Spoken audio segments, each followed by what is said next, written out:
Hi guys, welcome to Busy Being Bigger week 3. And that's pretty much all the intro you're going to get because I still haven't come up with a set one. So let's talk about this week's topic, which is guilt. And it's not the guilt that comes when you do something wrong. It's not the guilt that comes when you make a bad decision. It's the guilt that, for me personally, comes when my health, living with fibromyalgia, causes me to miss things that are really important. So Saturday, I got up at 6 a.m. I got my hair done, and I was supposed to be somewhere by 2:25.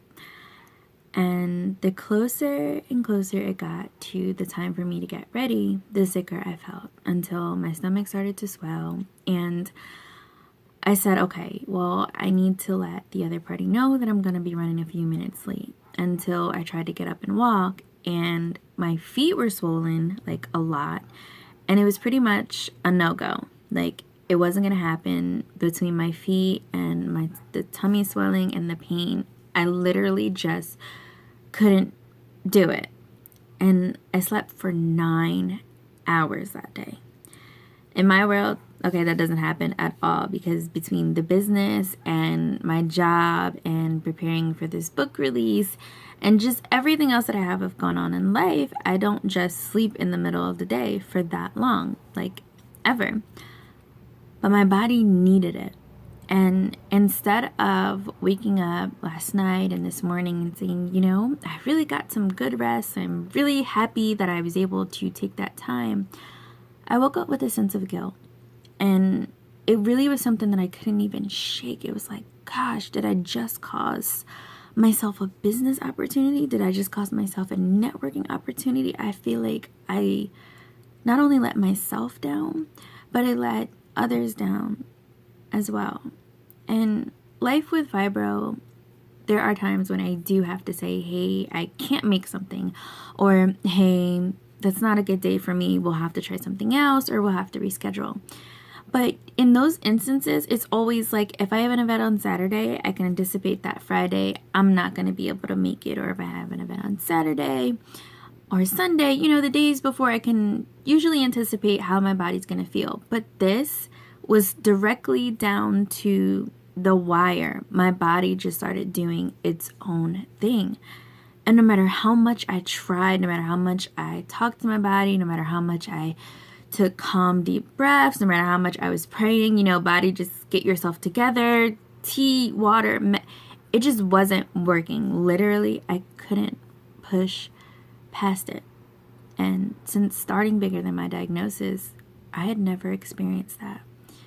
I never got to the point where I literally just couldn't do it.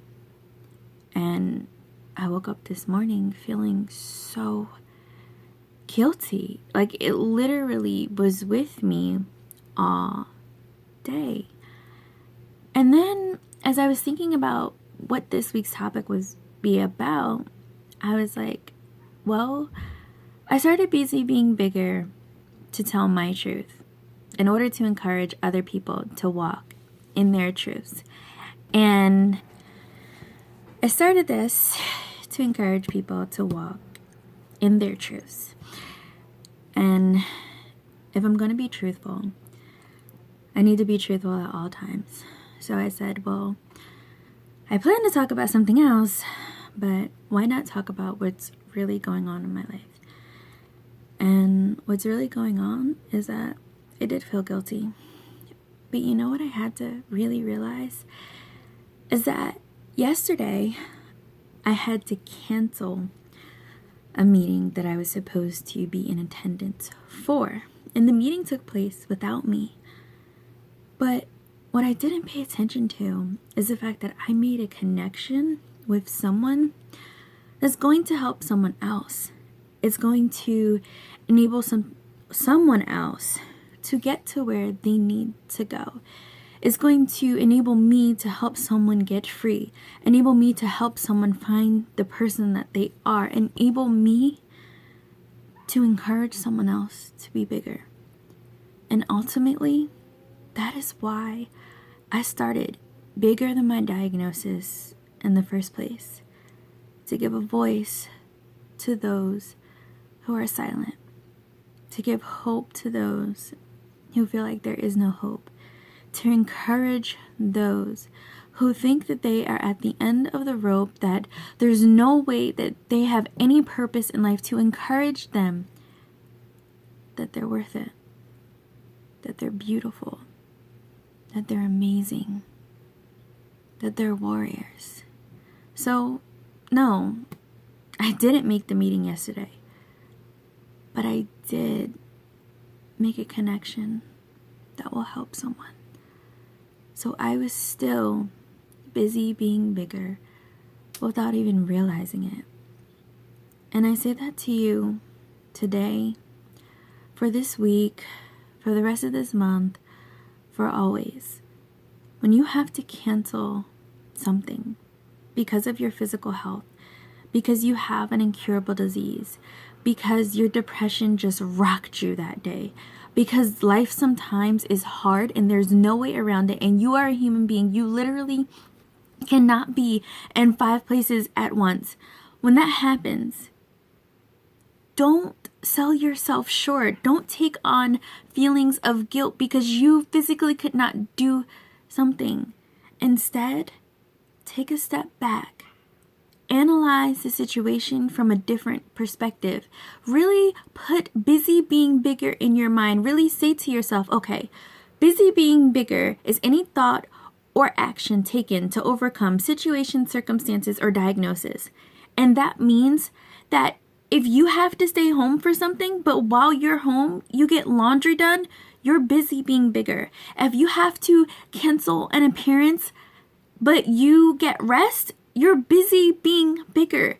If you have to miss something, a concert, a meeting, a church service, whatever it is that you have to miss, you need to seriously analyze the reasons. 1, why you were missing it, and 2, what did you accomplish in the time that you would have been there?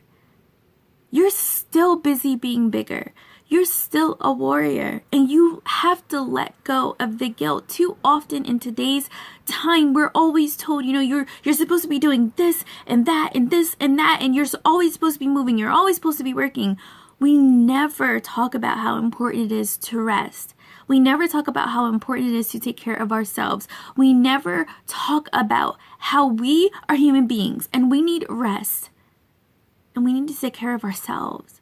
We are so busy building empires. We are so busy working 2 and 3 jobs. We are so busy pushing ourselves for that 4.0 in a semester that we carry guilt when we are unable to live up to unrealistic expectations that we have set for ourselves. We build these boxes of guilt with 4 walls of things we tell ourselves we should have accomplished. And we box ourselves in. And we block out the light of all we were able to do. Instead, we literally put ourselves in a box that closes ourselves off from who we are. We dim our light because we don't think it shined in enough places. When reality is, you never know who's watching you. You never know who you're inspiring by just living, by just breathing, by just doing. All that we go through, those who live with chronic illness, those who live with invisible illness, those who suffer from mental diagnosis, those who trudge their way through mud each and every day, all that we go through, just getting up is busy being bigger. Getting to work on time is busy being bigger. So don't you dare sell yourself short. I need you to take an axe.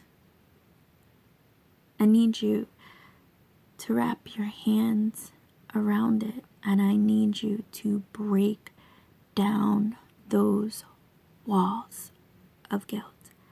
Smash them. Rip them apart and never rebuild them again. Because you're a warrior. You fight through things each and every day. You are enough just the way you are. And if something doesn't get done, okay. It just didn't get done. Don't take that thing and put it on your shoulders as another burden for you to bear. This week, I need you to break down the walls of guilt and let yourself experience the beauty that comes with understanding you are a warrior. You are such a beautiful and amazing person, and I do not want you carrying around things that you are never supposed to deal with. And guilt, especially guilt over something you can't control, that's not for you. Put it down. Pick up beauty. Pick up righteousness. Pick up love. Pick up you. Put down every negative thing that makes you feel less. Break down the walls of guilt and understand that whatever you didn't get to do does not diminish the light of who you are. Bye guys. See you next week.